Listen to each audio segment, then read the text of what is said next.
Hi guys, Tian from FTA here. Today we are going to introduce you to our newest product, the DIY Soft Plastic Making Kit, designed, developed and manufactured by FTA. We are proud to finally be able to launch this out to you guys after 3 months in the works, and this video will cover the contents that are in the kit and how to utilize them. So without further ado, let's get to it. Okay guys, let's dive into the unboxing for the DIY Soft Plastic Making Kit. So we've got our sticker, our instruction manual. If you have any questions, feel free to DM us on our socials. Our cooking vessel, you'll be using this mostly for your mixing and your cooking process. So this ziplock bag is for you to store your freshly pulled plastics. Keep them in a cool, dry place for 24 hours. Do not let them touch. So this mitt will keep your hands free from burns during the cooking process. Okay, so this plastisol is what eventually becomes your soft plastics. Now there is the tacklebox. So here is our triple pour mold. This is the general design. You can actually customize them to your liking. Just send us a message and we'll reply. So over here is our glitter. This will be for your mixing process. Our pigments for the plastisol mixing. And lastly is our mixing sticks and our jig heads. Let's get to the fun part. Let's mix. Now that the items from the kit are ready, step 1, set out your cooking vessel. Number 2, shake well before use. So we have to really get all the sediment from the bottom to mix well. This is gonna take a while. I'll be right back. Shake them well before use. Now check for any sediments before the pour. Next up will be to pour. So for the standard triple pour, you're gonna want to go with about a half cap of this ingredient here.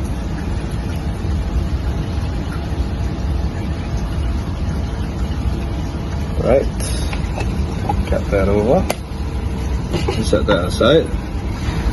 After pouring in your ingredient, for today's demonstration purposes, we'll be using yellow. Simply open up the bag, use the mixing sticks provided. The amount that you will require is not much, less is more in this case. So let's go with about maybe this much here. Just this much will do. About your pinky nail. Drop that in. Close your pigment. Set that aside. And just mix. Mix vigorously and do not stop. You want to break up all of the clumps here. At this stage, you can choose to add in any glitter, but for today's demonstration purposes, we will not be needing glitter. So let's just set the mixing stick aside. So let's set our mitt aside. Our heating mechanism for today will be a hot plate.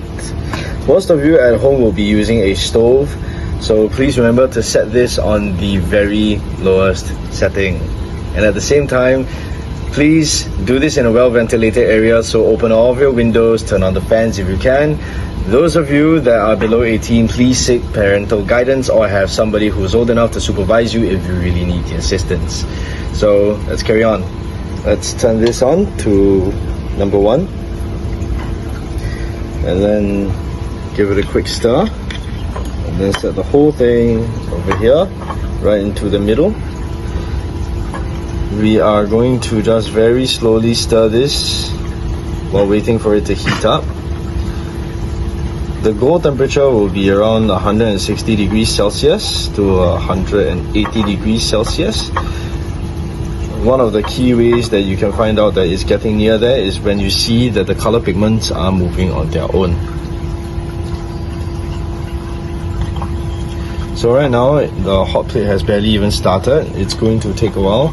Please do not preheat, as there might be a possibility of burning the ingredients, and the fumes, if you do burn them, are very, very unhealthy. So please refrain from doing so. Please remember to put on a mask if you have to. If you have the opportunity, do wear a mask. So right now, as the temperature is rising, you can see that the consistency is starting to change.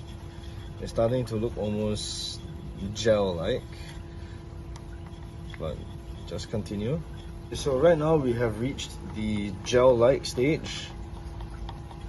We just need a little bit more of stirring. Be hot. Right, so we're reaching the consistency of melted butter. Let's set this aside right now. It's very, very hot. You get very badly injured. So for safety purposes, let's shift all our items out of the way.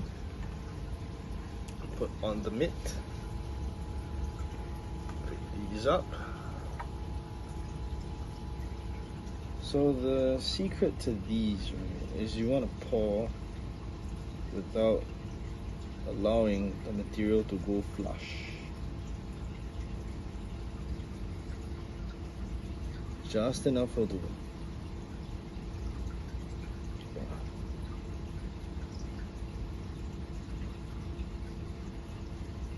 Please be very careful to not overpour and allow the other slots to come in contact.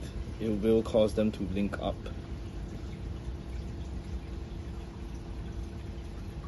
Right. So now with this, we set this back onto, will be anywhere between 10 minutes to 20 minutes.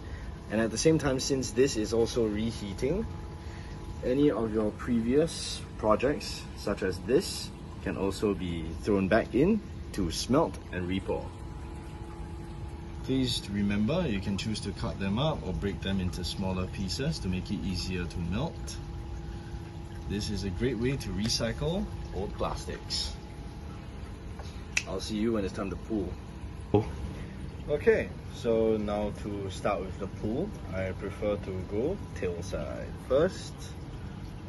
Alright, so this stretching will help to release the yaw from the walls.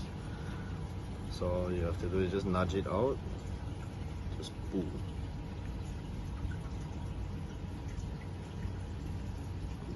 Okay, just place it onto the bag that's provided. Just be very careful. Right, so these need to cure for 24 hours. After they're cooled, please put them into the ziplock bags that have been provided. Just pull them apart. Struggling. Pull them apart. Put your jaws in. Do not let them touch each other. Separate them. A bit of distance will do. Push out all the air.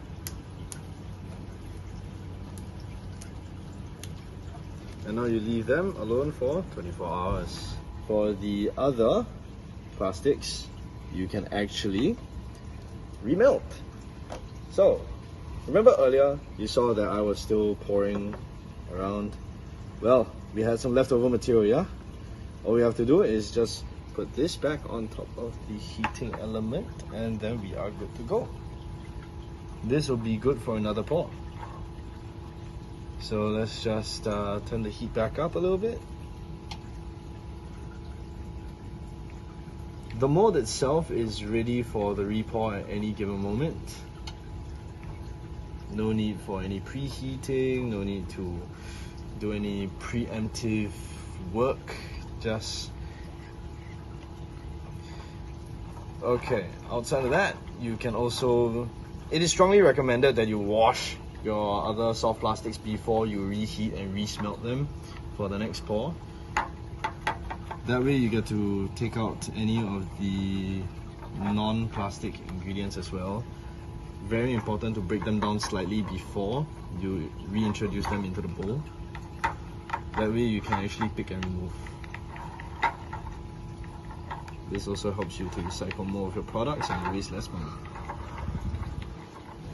So these will be cured for 24 hours. Look at the rigidity. Yeah.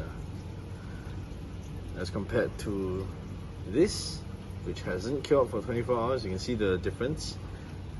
This will be a lot more durable and resistant to fish bites than this.